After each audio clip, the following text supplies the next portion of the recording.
Halo Spotliner, berjumpa dengan Esther. It is my first podcast ya, yang menemani Spotliner dimanapun kalian berada, yang tentunya akan membahas hal-hal yang seru. Dan kali ini gue membahas tentang satu hal yang masih melanda kita ya. Gimana kabar Spotliner? Sebelum kita bahas hal seru tersebut ya, Esther juga mau menyapa kalian yang berada dimanapun ya. Mungkin lagi ada dalam perjalanan pulang, atau baru berangkat, atau dimanapun kalian berada saat mendengarkan Spotline ini. Gue doain kalian dalam keadaan yang sehat ya, baik sehat fisik maupun sehat dompet. Karena pastinya lagi masa-masa virus atau masa-masa pandemik gini ya, Spotliner. Ini pastinya kita mengalami kekurangan dari sisi ekonomi banget ya kan. Tapi sebelumnya gue mau kasih tahu dulu tentang berapa sih ya korban atau adanya kasus corona yang sekarang bukan hanya di Indonesia tapi di seluruh dunia. Saya mau kasih tahu nih updatean terbaru per 7 Mei 2020, yaitu dikonfirmasi ada 3,77 juta ya korban dari virus corona ini. Kemudian yang sembuh adalah 1,25 juta, dan yang meninggal dunia ada kurang lebih 264.000. Kabar baiknya adalah masih banyak yang sembuh ya, masyarakat di seluruh dunia masih banyak yang bisa melawan virus corona ini, Spotliner semuanya. Tapi ya, walaupun masih banyak yang sembuh, tapi ya kalau menurut gue sih kita harus tetap bisa menjaga kesehatan kita yang tentunya mungkin yang masih muda masih bisa sehat gitu, yang kuat gitu ya. Tapi kalau misalnya yang tua-tua ini kan yang ya umur sudah rentan gitu ya, itu agak sulit. Tapi gak apa-apa, tetap harus semangat. Untuk para orang tua kami, tante, om, semuanya masih harus tetap semangat dalam ngejalanin aktivitas ya, walaupun memang susah gitu ya di tengah-tengah masyarakat yang ada. Kita nggak pernah tahu siapa-siapa aja ya yang terkena. Mungkin kita memang tidak bisa tidak melakukan kegiatan di luar rumah, kita harus berada di luar rumah. Untuk itu kita harus masih keluar, harus pakai jaket, harus tetap minum jahe ya. Staminanya harus tetap dikumpulin untuk kita bisa melawan virus corona ini. Itu tadi yang ada di seluruh dunia. Kalau di Indonesia sendiri ya, Spotliner, ini sudah dikonfirmasi ada 12.776 ya jiwa yang dikonfirmasi terkena virus corona. Kemudian yang sembuh ada 2.381, dan yang meninggal dunia ada 930 jiwa. Kabar baiknya masih yang lebih banyak yang sembuh ya daripada yang meninggal dunia. Ini memang salah satu perubahan yang luar biasa ya. Ini membuktikan bahwa masyarakat di Indonesia ingin melawan corona ya, ingin sembuh, ingin menjadi seseorang yang kuat ya. Kesehatannya terus dijaga. Tentunya kayak minum jahe gitu kan, itu yang bikin imun kita makin kuat. Terus apalagi kayak minum vitamin C ya kan, pasti Spotliner sudah melakukannya di rumah. Terus apalagi yang biasanya kita lakukan ya, bahkan kalau di rumah gue ya Spotliner, itu nyokap sama bokap tuh minum yang namanya, enggak minum sih, makan malah daun sirih ya kan. Itu kebetulan di dekat rumah itu ada pohon sirih yang berbuahnya atau daunnya tuh lebat banget. Nah kebetulan sering banget dipergunakan oleh warga-warga di komplek gue itu untuk kesehatan ya, kesehatan tubuh. Jadi itu semua dipergunakan dengan baik. Itu memang salah satu hal yang sangat bermanfaat banget bagi kesehatan tubuh kita, dan nyokap bokap gue memanfaatkannya dengan baik ya. Mereka suka gitu ya langsung makan daun sirihnya. Sebelumnya ya memang dicuci dulu, udah gak usah diapa-apain, gak usah direbus, gak usah tumbuk atau diapaan sih, diulek atau apaan gitu ya namanya ya, biasalah kena orang Batak kan susah. Nah itu langsung aja dimakan, langsung dikunyah gitu kan, itu sangat bermanfaat demi kesehatan tubuh kita. Gue sih sebenarnya nggak terlalu suka daun sirih ya, tapi ya untuk kesehatannya sudahlah gitu. Nah, untuk sportliner juga pasti menggunakan atau memanfaatkan apapun untuk kesehatan ya kan. Terkena corona atau virus corona ini memang tidak kita sukai, tapi ya harus kita lawan tetap ya, karena ini menyangkut kesehatan kita ke depannya. Nah, tadi terkait dengan ekonomi, tadi gue sempat singgung bahwa gara-gara virus corona ini banyak banget juga yang terkena dampaknya, terdampak virus corona. Kayak misalnya dari sisi pekerjaan gitu ya, ada yang di PHK gara-gara beberapa perusahaannya mengalami kerugian yang sangat pesat ya, kurang pemasukan, banyak pengeluaran gitu ya daripada warganya, atau dalam arti karyawannya gitu ya nggak digaji, ya sudah lebih baik dirumahkan ya bahasa halusnya sekarang ya. Tapi ya sama aja loh artinya di PHK gitu. Tapi ini yang membuat gue sedih bahwa dampak virus corona ini sangat menyakitkan ya, sangat membuat kita jadi seseorang yang gampang drop gitu ya, bukan hanya drop secara stamina tapi secara jiwa gitu sportliner. Apalagi banyak juga tingkat kriminalitas sekarang yang merajalela di Indonesia, khususnya di Jakarta nih. Dari informasi yang ada, Kapolda Metro Jaya, Inspektur Jenderal Nana Sujana ya, beliau mengatakan bahwa tingkat kriminalitas di Indonesia saat ini meningkat tajam, yaitu selama masa pandemi virus corona ini ada terjadi peningkatan kasus sebesar 10% nih sportliner. Ini terjadi di bulan Mei ini ya, dan ini lebih gede loh dibandingkan bulan Maret tahun ini 2020. Jadi hasil analisa evaluasi ada kurang lebih sekitar 10% peningkatan kasus kriminalitas yang terjadi kalau memang kita bandingkan nih antara 1 bulan ke belakang, dari bulan Maret sampai dengan bulan April saja sudah meningkat 10%. Ini meningkat lagi 10%.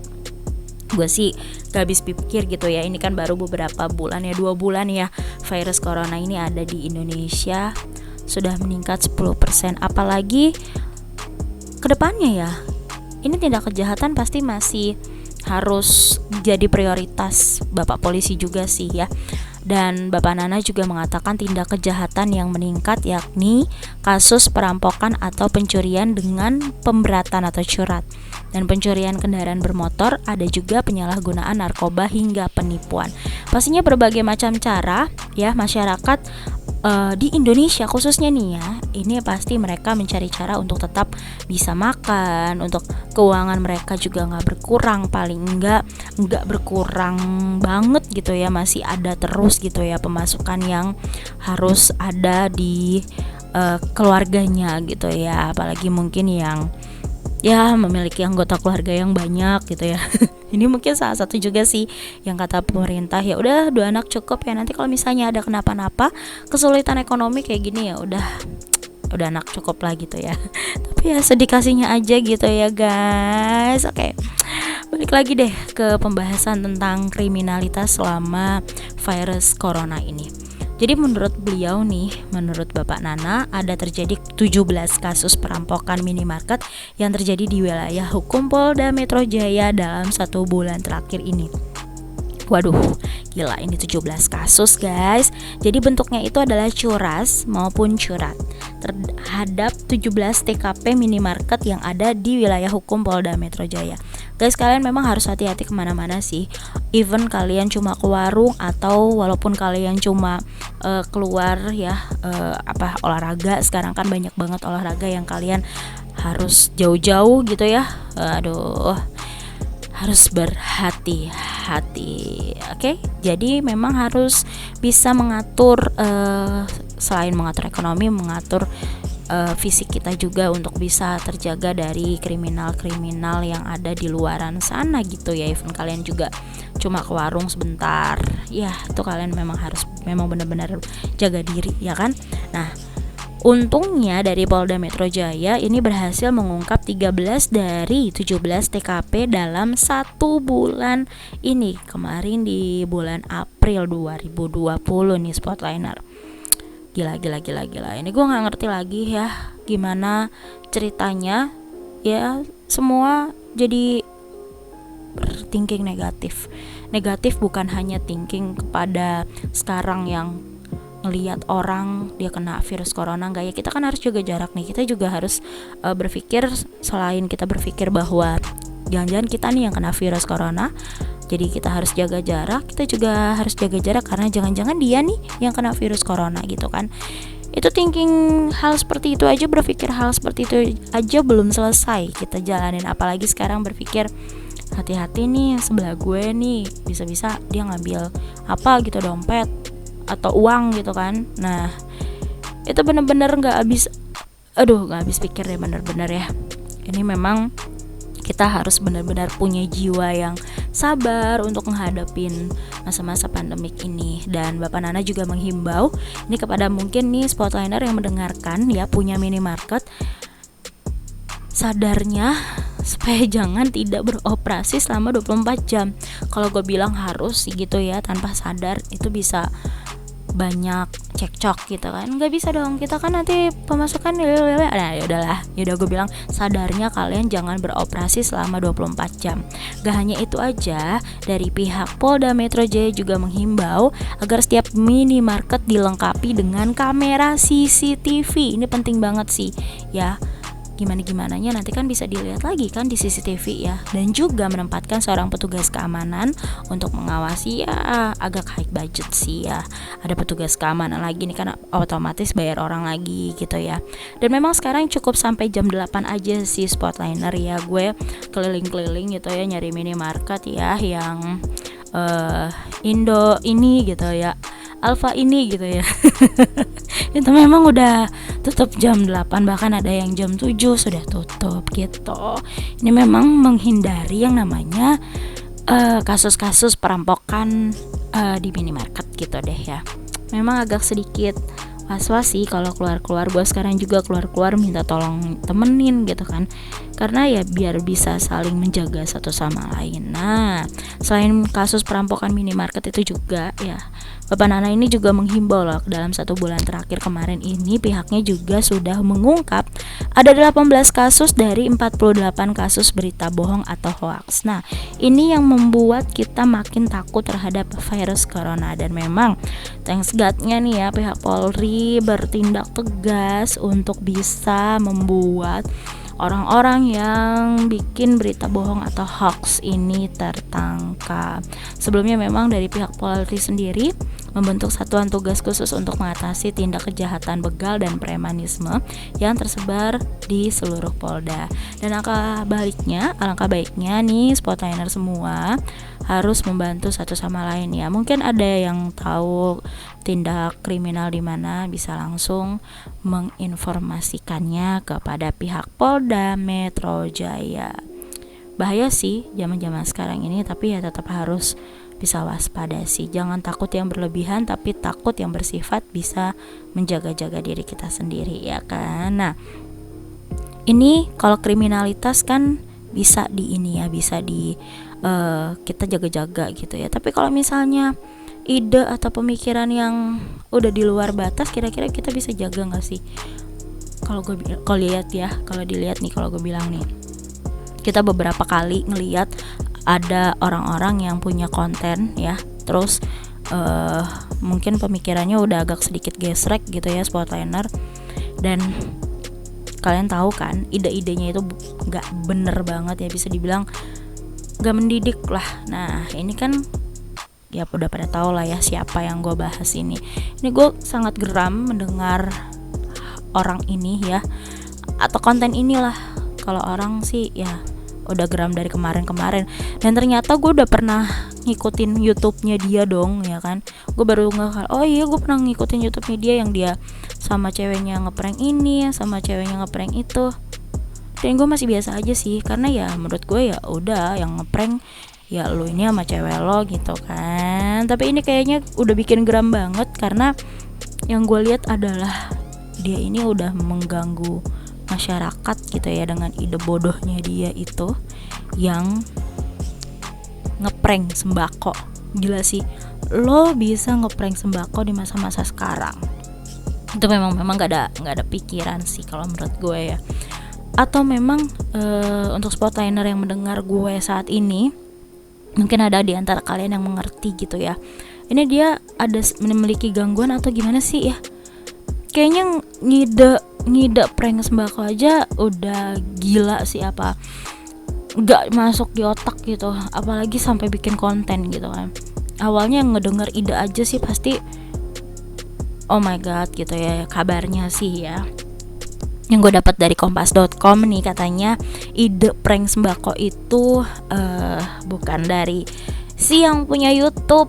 Katanya pemuda yang sama dia yang rekam tuh video, katanya sih demikian adanya ya kan. Dan awalnya saat ngedengar ide itu, si pemilik YouTube itu ya jadi ngedukung ya. Makanya tuh gue bilang, ini kalian yang ngedengerin gue di sini please deh, ini mereka ada sakit atau gimana sih gitu kan. Ini aja udah ekonomi kita aja yang udah porat-parit, yang susah untuk apa-apa, ditambah dengan idenya dia yang begini, wah gila sih ya kan. Ini gak habis pikir. Kalian mau hujat? Janganlah ya, jangan. Cukup mendoakan dia supaya jadi orang yang lebih baik ya. Kalau mau ngedoain yang jahat-jahat janganlah ya. Ini lagi masa pandemik, doain yang baik-baik aja. Semoga dia sembuh ya dari sakitnya dia yang aneh itu. Ya sudah deh, ini podcast pertama gue, curhatan tentang gue aja dulu. Kedepannya gue bakalan ngasih kalian informasi-informasi yang sangat berkualitas juga, dan juga tema-tema yang pastinya bikin kita bertambah ilmu. Kedepannya juga akan ada beberapa narasumber yang gue undang untuk kita bisa bersama-sama bercengkerama ria di Spotline ini. Thank you ya Spotliner sudah dengerin gue di hari ini. Jangan lupa untuk dengerin podcast gue yang lainnya. Share juga kalau kalian merasa ini penting buat kalian ya. Oke, thank you and thank you Spotliner. Bye bye. See you on next podcast Spotline.